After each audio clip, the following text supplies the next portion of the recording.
This is Optimal Living Daily, episode 1968, Creation Over Consumption by Cornish of Everthrive.org. And I'm Justin Malik, your very own personal narrator. I read to you every single day of the year so that you don't have to go find blogs and articles yourself. I find the best authors online, in my opinion, and simply read them to you for free. So let's continue the tradition and start optimizing your life.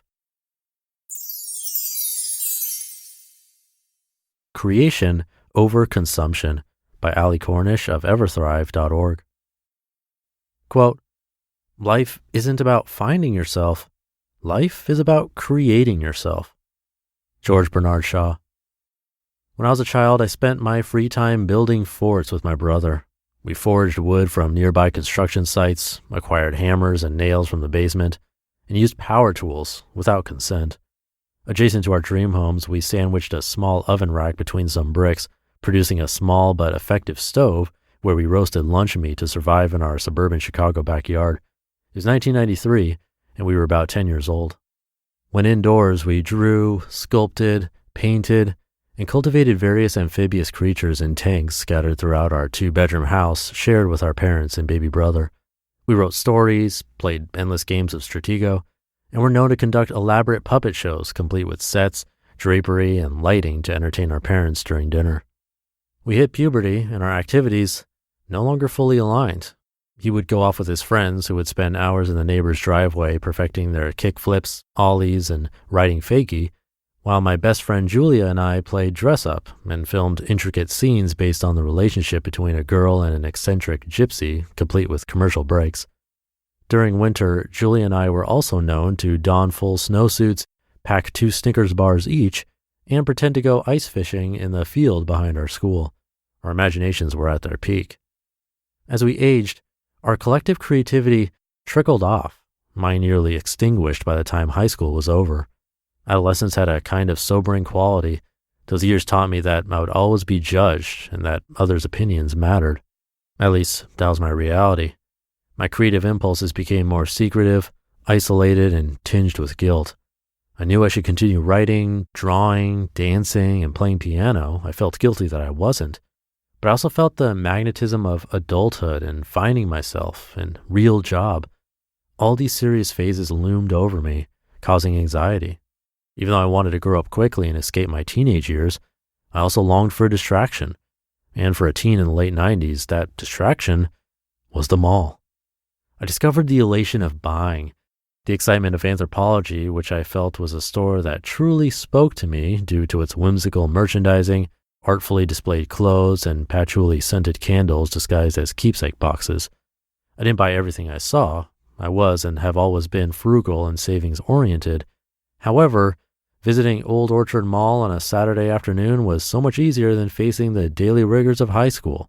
I preferred to distract myself, losing myself instead of finding myself, drifting in a sea of want, dazed by the anticipation of acquisition and pacified by the instant gratification of a purchase.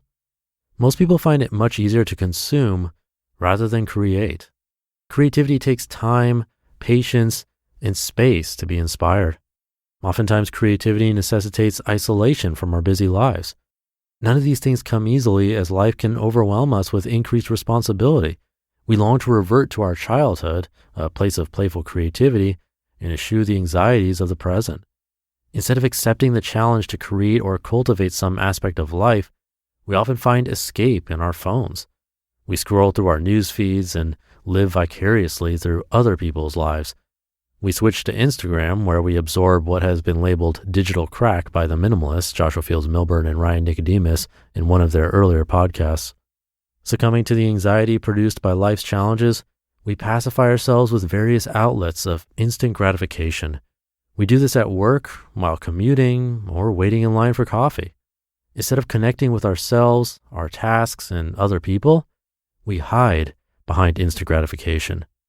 Instant gratification is just that, instant, ephemeral, fleeting. Distracting ourselves doesn't help us to be better people. It only leads us away from our true selves and our goals in life. Instead of purchasing needless items, we can take account of the material possessions we already own. Instead of heeding the notifications of our devices, we can connect with those around us.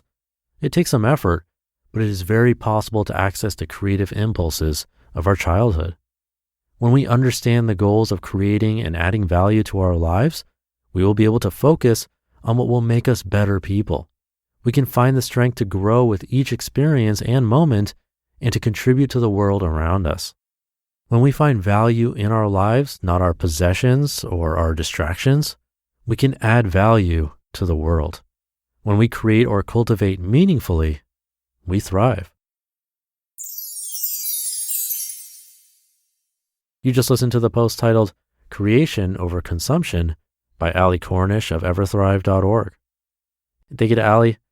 Something to consider, especially during weekends like this, if you're listening in real time, how much we're creating versus how much we're consuming. Personally, I'm in a position where my job is to create a lot, hoping to create something of value for you to listen to every day. And by the time that's done for the day, it's hard to be motivated to create some more. So I consciously choose to consume and consume some more, even if it's consuming lunch while consuming some TV. I'm fine with that because my creativity comes out mostly in business form, and I like that. For you, it can be very different, but it's important to think about that ratio. Are you in a place where you're happy with how much you consume versus how much you create? So something to think about this weekend. Thank you for listening every day. Have a great weekend if you're listening in real time, and I'll see you tomorrow as usual, where your optimal life awaits.